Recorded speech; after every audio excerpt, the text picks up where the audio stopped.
The power of Generation Z. It sounds like an alien movie or a movie about aliens. And to a certain extent, there's some correlation between them. Let me introduce you to two of my four sons. The one on the left, Luca, is studying to be a Chinese tea master.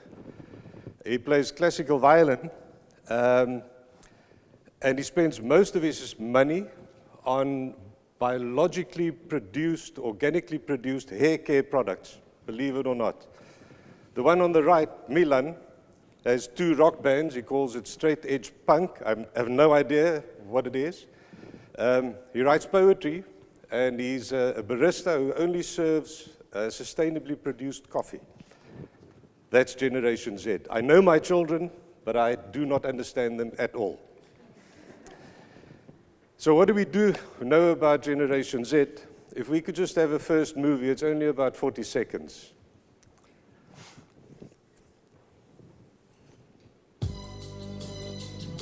Generation Z. The kids have an attention span of 8 seconds. Is it possible to communicate anything in 8 seconds? Let's give it a try. We're younger than Google, the first generation to have grown up with social media. We consume in 8-second bites. To us, 30 seconds is an eternity. A nightmare? Not if you know them.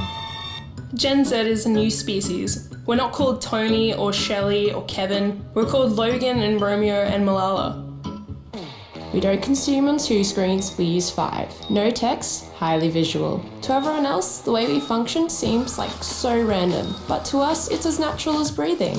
We don't have a lot of faith in experts. We're not interested in the wisdom of the grey hairs. We just want to get it off Google or from our peers. If you think we sound shallow, don't be fooled. We want to make a real difference to the world. So just when you thought you'd got your head around Gen Y, Gen Z comes along and changes everything. Every 8 seconds. Take any longer, they turn into Generation. So what do we know about them? Firstly, they're the generation after the millennials. We have no idea how to handle them, so we just forget about them. We just ignore them, which is what I do at home most of the time. What we do know about them is that in the United States, they have their own money of about $44 billion. And they influence family spending of about $600 billion. So there's really, in my mind, no doubt that these are what we call digital natives, and we cannot ignore them because their spending power also in future is going to be extremely, extremely high.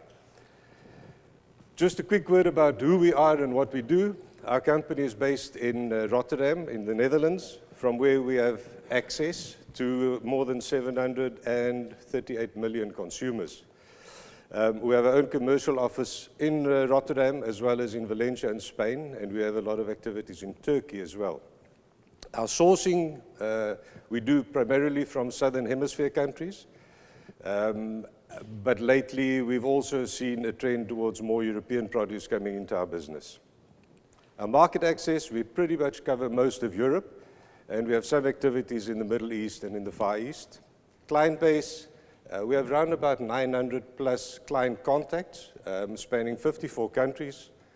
50% of our volume goes into supermarkets direct, 30% into retailers, into retail service providers, and the rest into what we would call mixed truck assortments. And what you have to consider is that we send mixed trucks to faraway destinations like Kazakhstan, Uzbekistan, Georgia, Croatia, pretty much most of the Balkan.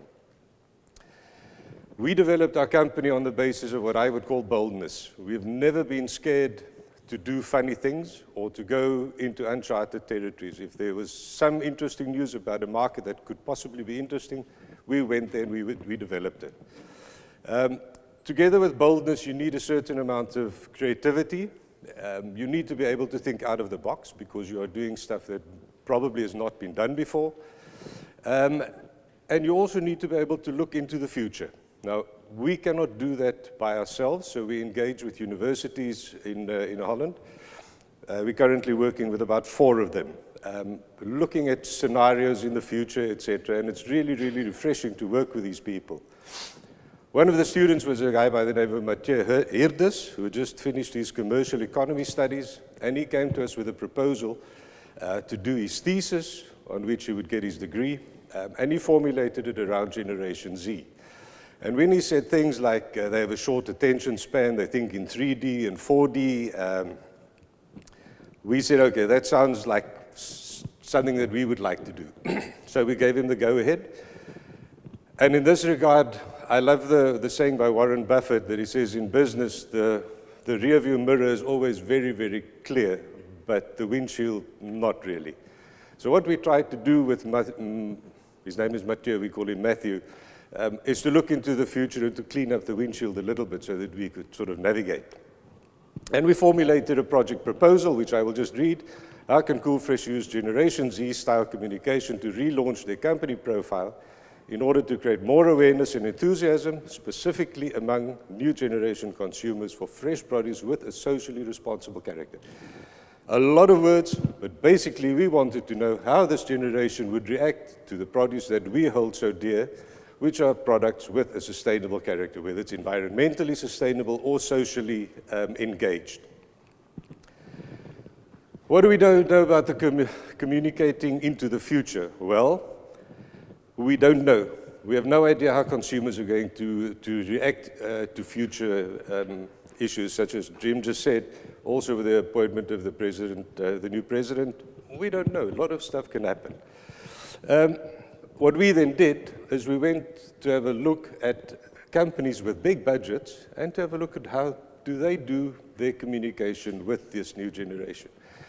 Best example is Red Bull.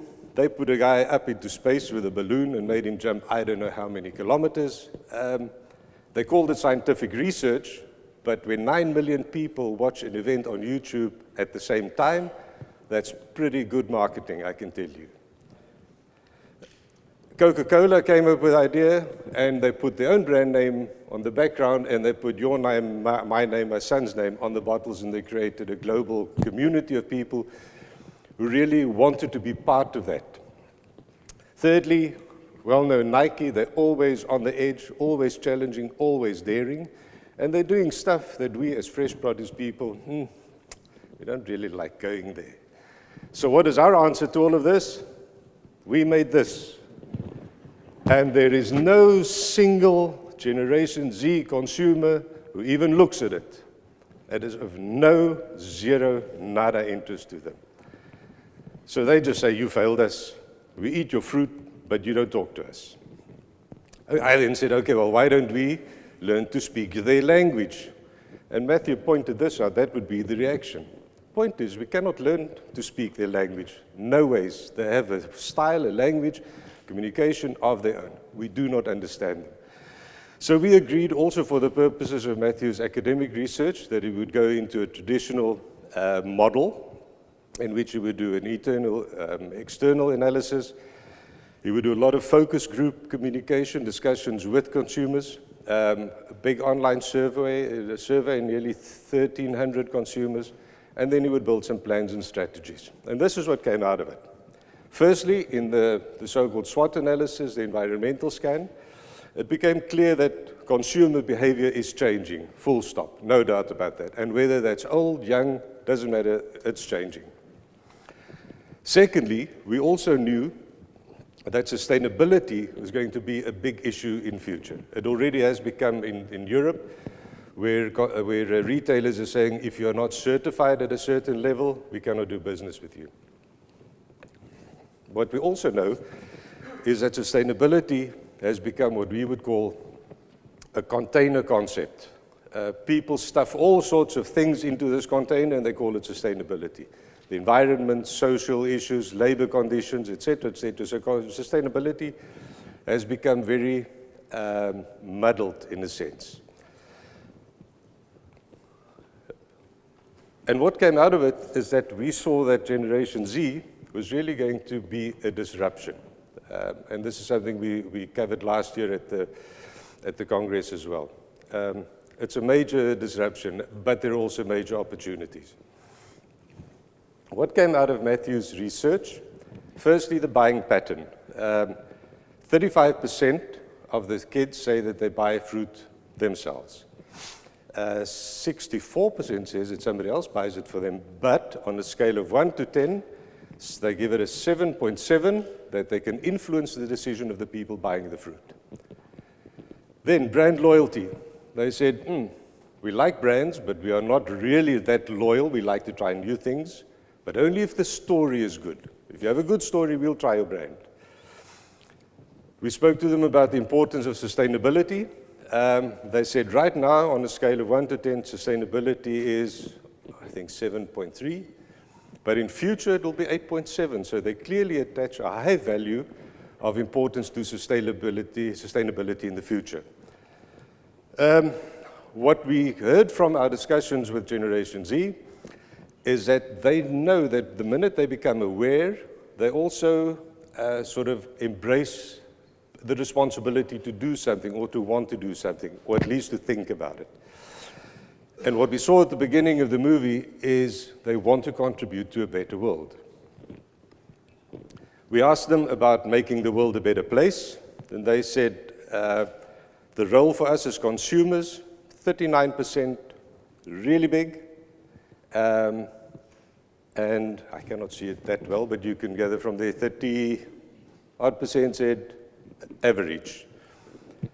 And then finally, I have to get this good, the role of companies.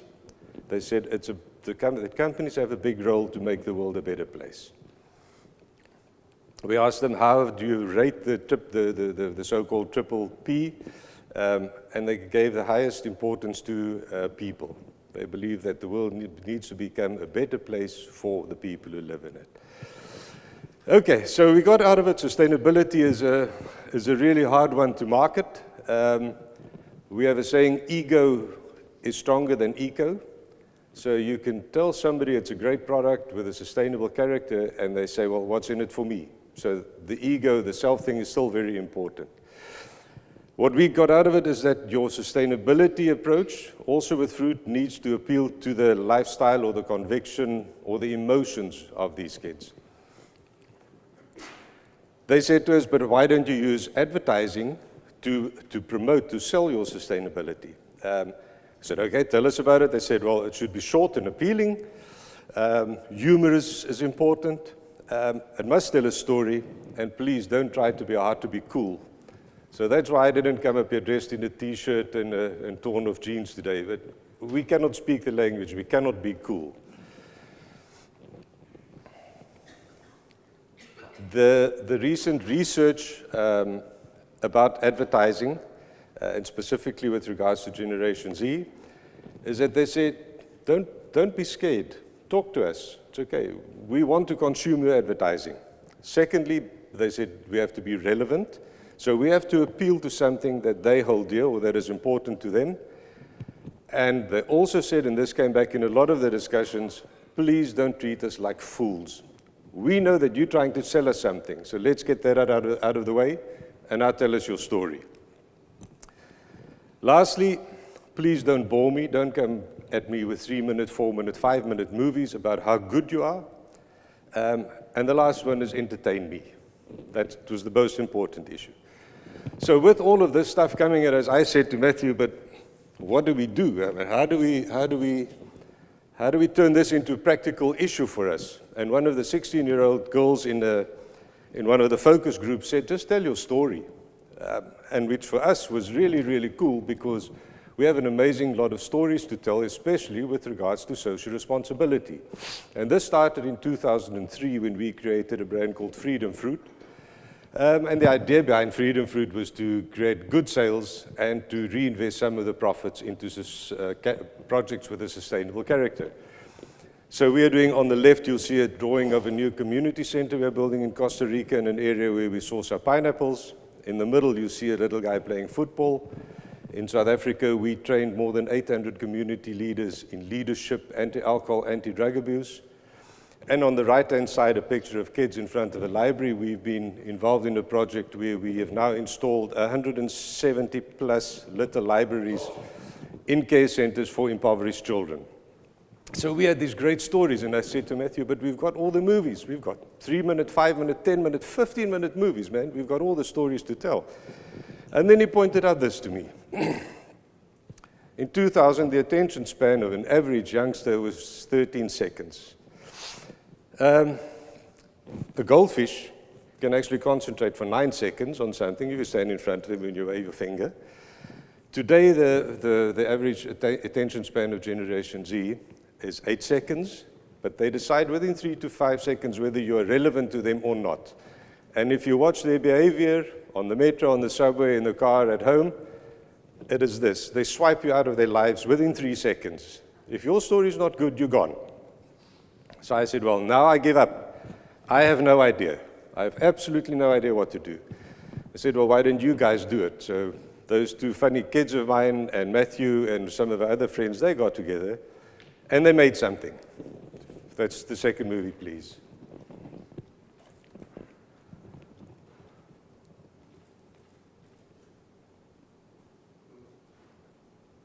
The second movie.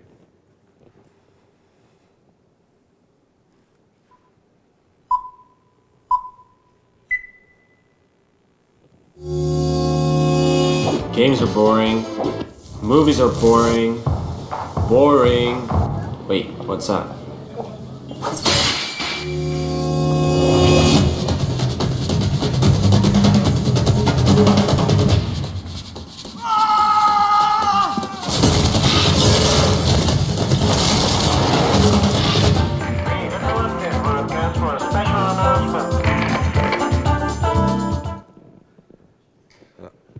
I said, what the hell is that?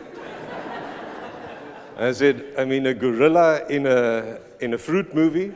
Where does this come from? And they said, well, every time that you travel and you come back, you tell us about these great adventures that you've had. You went to Peru, and you've been to Costa Rica, and you go to Egypt, all over the show, and every time you go, something happens. It seems like your life is one big adventure.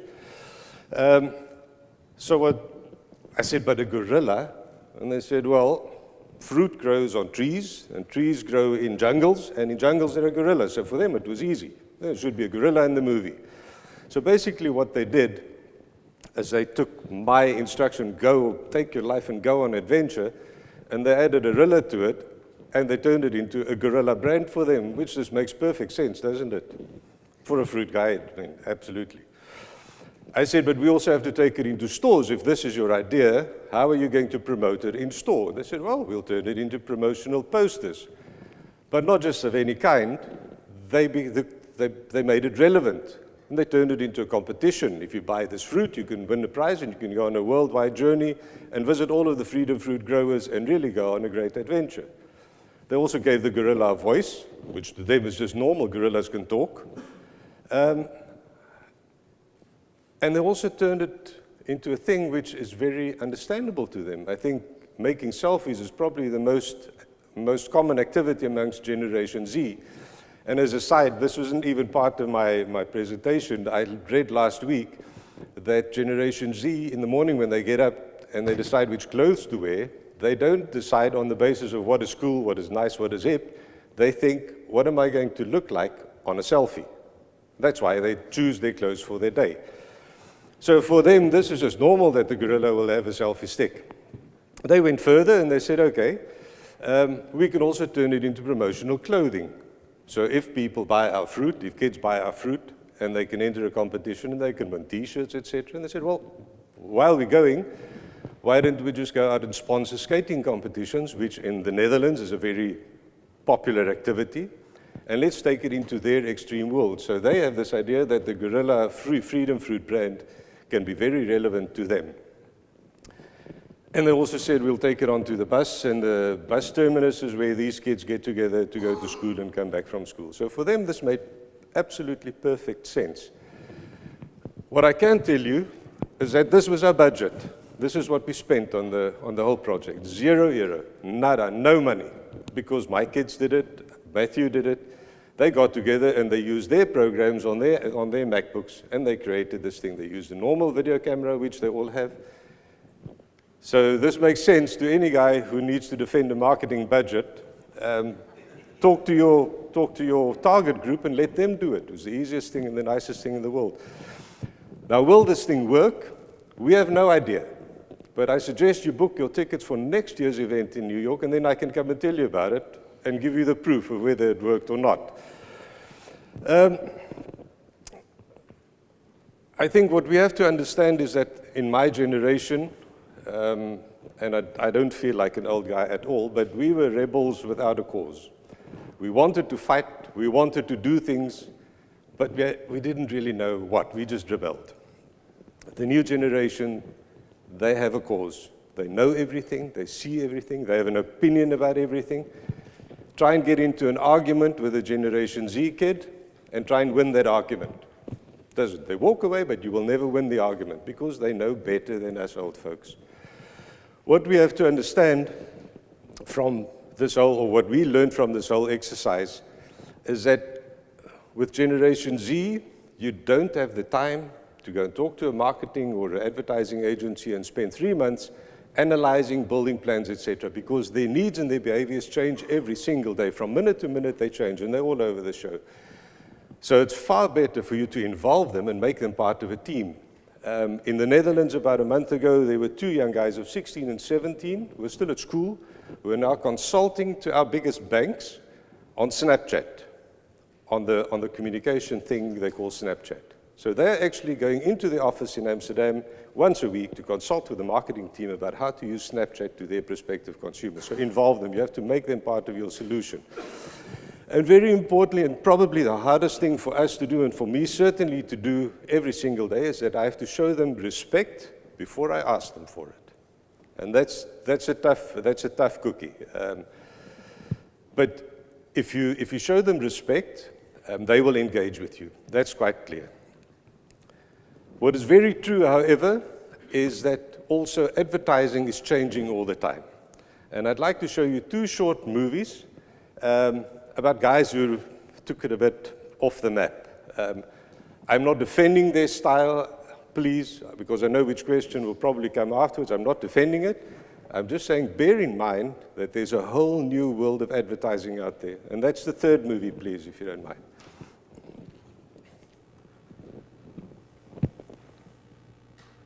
Hi, I'm Mike, founder of DollarShaveClub.com. What is DollarShaveClub.com? Well, for $1 a month, we send high-quality razors right to your door.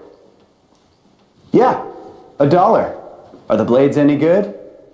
No. Our blades are f***ing great. Okay. This guy's story, this is in 2012, he started the DollarShaveClub.com.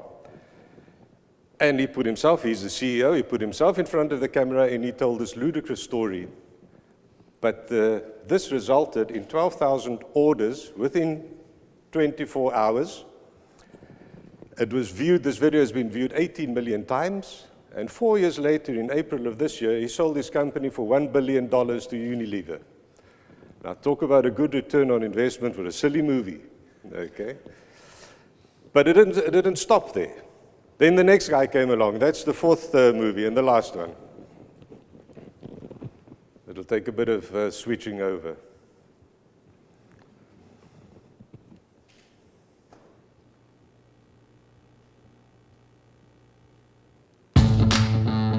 Gentlemen, I'm Chris, founder of DollarBeardClub.com. What is the Dollar Beard Club? Well, you sure as hell won't be receiving any fucking razors from us to demolish your manhood. I eat shaving cream for breakfast. Finding the time to go out and buy your monthly beard supplies is just too tough. I get it. You have a beard. Probably busy doing stuff like riding your motorcycle.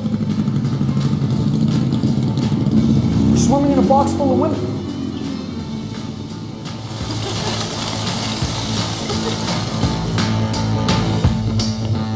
Keep on growing your beard, and we'll take care of the rest. Be a man and sign up at DollarBeardClub.com.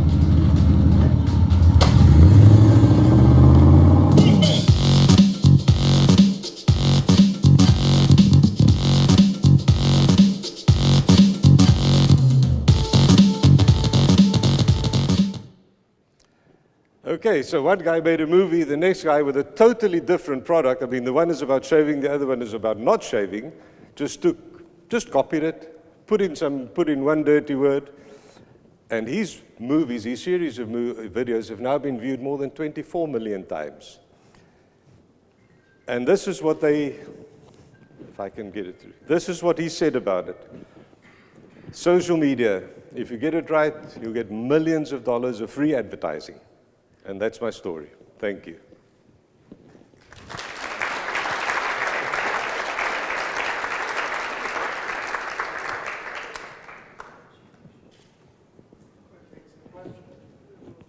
I'm happy to go. Okay.